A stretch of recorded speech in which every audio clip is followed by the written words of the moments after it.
Well, good afternoon. It is time for more of I Drive Crap, even though this is my wife's car. This one is not crap. It is a 2018 Subaru Crosstrek Premium with the sunroof, which I hardly ever drive the car, but I'm the only one that ever really uses the sunroof. It has a little 2-liter four-cylinder. It's not bad for what I want. It's just dandy. The wife, she just wants something that works. That this does. Fuel mileage, she's pretty much always in town. A lot of stop and go. The mileage is just not there. I think the best I ever got out of this was around 45 miles to the gallon, taking a trip to upstate New York. Overall, if I usually run it, it's somewhere low 30s. Nice car, handles well, it's quiet. She really loves it. There was a couple of times I thought about selling it or at least trading it in on something a little newer. I was told absolutely not. I like my car. Okay, no problem. I did not get this new. Bought it about a year old. Got a really good deal on it. Basically, I got it for a little over what they were offering him in trade, and that was before the world ended. It worked out. I think within the past year, I think it is just now to where it's worth less than what I paid for it, more or less for like wholesale prices. Retail, I probably could get what I paid for it or fairly close, and that was 5 years ago. So I'm happy with it. I really do not need another payment. So, and the payment on this was not, it was not bad. So I do not understand. I've had the high payments in the past, not doing that again. If anything happens and kind of everything just sort of collapses around you, I like it to where you can still make your payment or at least not have to worry about making a payment. The only thing I really do not like about this car, it's got the CVT transmission. I'm not a fan of CVTs. I know how they work. I know what they are. And I'm just give me a regular transmission. Maintenance, maintenance, maintenance. I do service this, so the transmission has been flushed. When it needed tires, it got tires.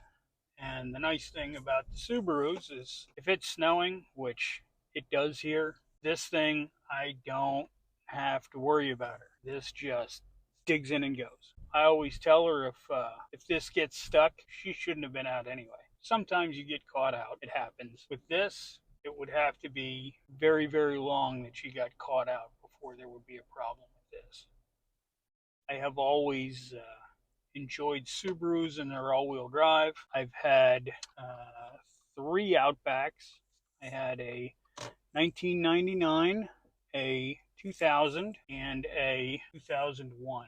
And every single one of them went well over 200,000 miles. In fact, two of the three I bought with over 200,000 miles on them, and they just, for what they were great. My 2000 I got from a friend down in Maryland, and it was her husband's back and forth to work beater. I bought that, and what did I run that for? 6 years, 7 years. And it just, like, again, that particular one was our distance car. If we were going down to the Inner Harbor in Baltimore or just anywhere, that was at the time what we took, and it just worked. I mean, you got in the car and you could just put the thing in gear and go.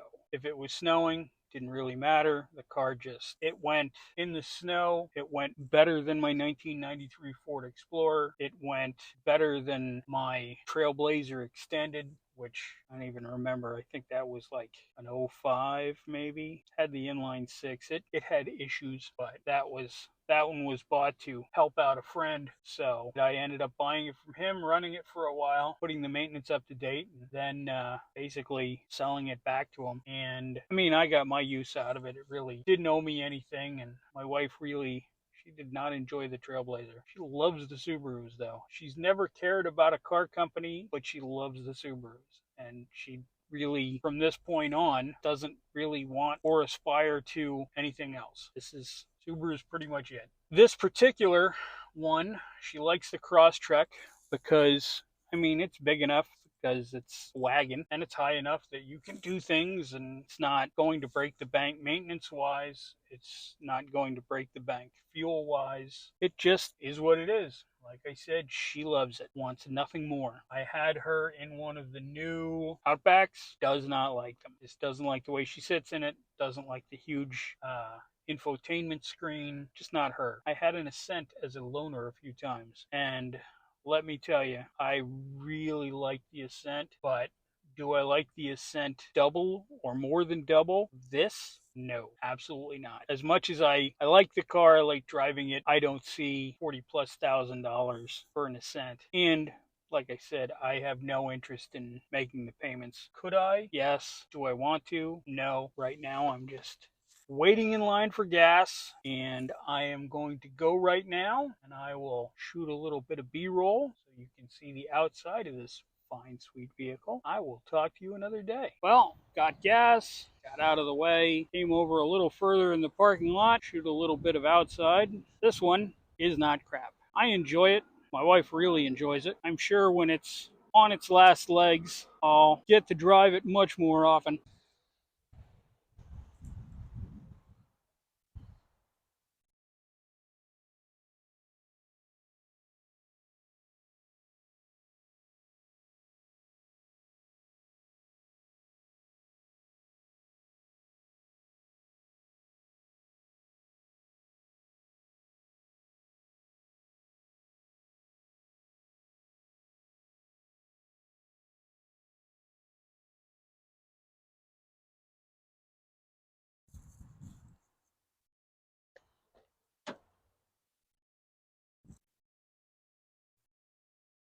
And here we see the awesome, underwhelming fury of the 2-liter flat 4-cylinder Subaru engine. Doesn't need to be a huge powerhouse. It gets down the road, does what it needs to do.